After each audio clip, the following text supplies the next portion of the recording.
Ad alte prestazioni, manuale in italiano, telecomando, bottoni touch e abbiamo questo rotella che ci permette di direzionare l'aria frontalmente, solo sopra o solo sotto. Nella parte dietro abbiamo un filtro che si può smontare per togliere la polvere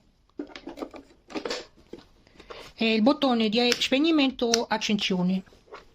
Una volta attivato l'interruttore di energia generale, la stufetta entra in stand by. In questo stato si ricorda tutte le impostazioni che voi andate ad impostare, quindi se voi per esempio mettete la modalità eco per risparmiare la corrente, si ricorderà le impostazioni che avete messo. Adesso andiamo a vedere come funziona. Premendo il tasto sul telecomando si accende, così parte forte. Se volete abbassarla premete questo tasto qui e vi scrive low, che significa piano, altrimenti potete passare alla modalità eco. E inoltre abbiamo anche la modalità fredda, quindi funziona anche come ventilatore d'estate. Come funziona la modalità eco? Vedete che avete un display che indica i numeri, voi impostate una temperatura.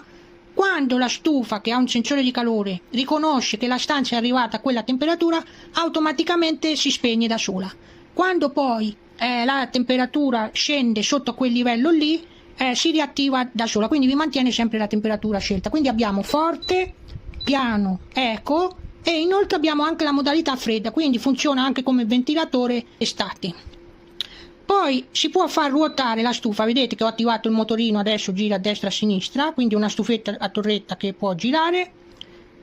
E abbiamo anche la funzionalità timer, che adesso vi faccio vedere non appena la stufetta sia rimessa in posizione centrale. Ovviamente se premete di nuovo il tasto la fermate.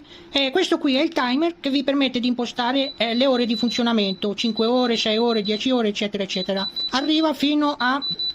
adesso andiamo a vedere 24 ore. Avete i tasti touch sulla stufetta, vedete che io adesso cambio la modalità con i tasti touch, oppure aumento o diminuisco la temperatura, posso attivare o disattivare il motorino e posso anche mettere il timer. Vedete che se io vado su timer posso aggiungere o diminuire le ore. Quindi tutte le funzionalità che voi avete sul telecomando sono anche sulla stufetta stessa. Per spegnerla basta premere questo tasto e la stufetta fa un conto alla rovescia di 15 secondi e poi dopo si spegnerà, a meno che se avete messo la modalità eco si spinge da sola al raggiungimento della temperatura. Inoltre ha un sistema di sicurezza che se per qualsiasi motivo la stufetta cade, adesso simuliamo una caduta, vedete che si spenge da sola fino a che non ritorna in posizione normale, che rientra in stand by. Io adesso la riaccendo, la faccio cadere, vedete che si è spenta, quindi è anche sicura oltretutto. Il cavo è abbastanza lungo e anche robusto e resistente, e quindi io la consiglio. Anche se è molto potente, al tempo stesso è leggera, molto compatta, piccola, e ha qui dietro questo spazio a maniglia per prenderla, quindi è comoda da tirare su, non pesa e non occupa tanto spazio, però al tempo stesso è potentissima. Il schermo è molto grande e quindi rende i numeri o le lettere ben visibili, è veramente molto grande, anche da lontano si vede bene, quindi non faticate gli occhi perché si vede davvero benissimo.